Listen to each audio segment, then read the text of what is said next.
سلام بر دوستانی که حالا ویدیو قبلیمون رو دیدن و من گفتم که روز یکشنبه قراره بریم ایران مال و نیما تکیدو رو ببینیم که متاسفانه برنامه یکشنبهمون کنسل شده بود.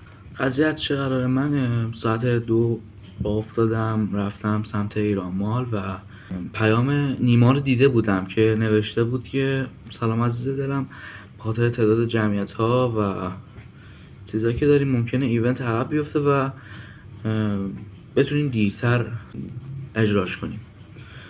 بعد اینکه اومده بود گفته بود که ایونت رو عقب میندازیم و حالا ساعتش رو بهتون میگم. دیروز هم گفتش، پیروز گفتش و گفت ساعتش که میخوام بریم زود اعلام میکنم، بعد اینکه برنامه‌ریزی اون رو بکنیم که دیگه فردا نریم مسیرشیم. نه تنها اینکه اصلا کلا ساعت یا روزی که قرار ایونت رو برگزار کنه که اصلا نگفت که هیچ، هم رفتن. یعنی ما رفتیم ایران مال، الان ویدیوشو میبینید، ما رفتیم ایران مال و هیچ کل جمعیت اومده بودن. یعنی فکر کنم 1000 نفر اومده بودن. یعنی مثلا اون صحنه که ویدیویی که گرفتم و کمترین حالت ممکنش بودم. یعنی من همون اول موقعی که رفته بودم همون اولاش فیلم گرفته بودم، ولی اون ساعت 4:30-5 که شد خیلی قلقله شد. یعنی فکر کنم بالای 1000 نفر اومده بودن. بعد اینکه از خود نگهبانه پرسیدیم، گفتیم چیه، همون گارسون چی اسمش، پرسیدیم گفتیم چرا ایونت لغو شده. گفتش که به خاطر شرایط نامنظم و برنامه‌ریزی‌های نادرست این ایونت لغو شده و اجرا نمیشه فعلا تا خودش برنامه رو بهمون بگه. بله دوستان، 1000 نفر آدم رفتیم اونجا و اسیر برگشتیم. یعنی کلا روزمون رفت. من صحبت هایی که اونجا شنیدم خیلی از شیراز اومده بودن. شیراز که نه، اینو اشتباه گفتم، خیلی از اصفهان اومده بودن، یزد فلان، اصلا راه های دور دور اومده بودن. ما هم دوریم تقریبا، اگه بخوایم با مترو بریم 2 ساعت تقریبا راهه.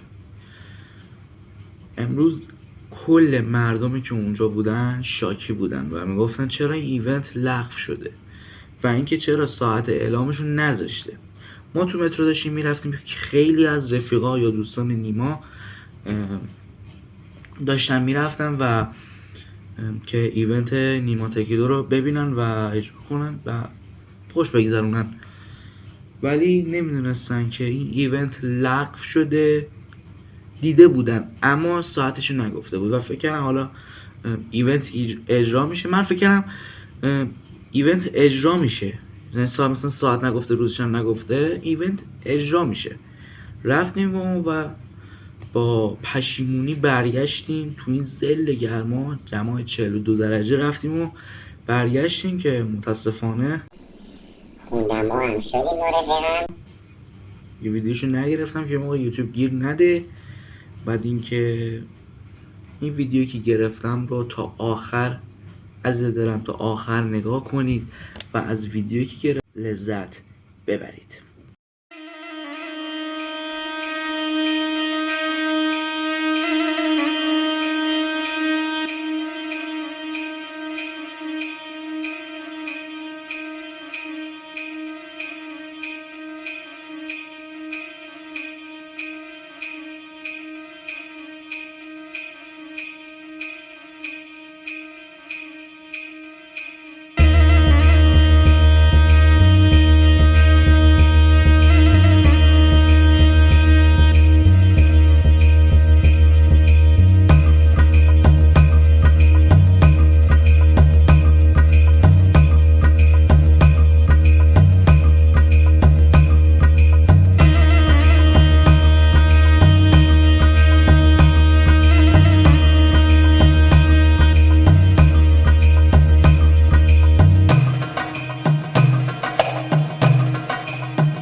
رسیدیم اینجا آقای نیما تکیدو 5000 نفر آدم تو اینجا رو اسیر خودش کرد. الان ما اینجایی میریم خودش میاد بپریم بغلش کنیم یا نه.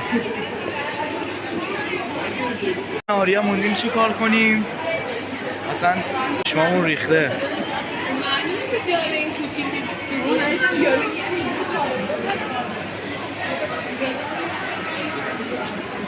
خدایا موندیم هاج و واج اسیر پسیر شکست خورده داریم برمیگردیم.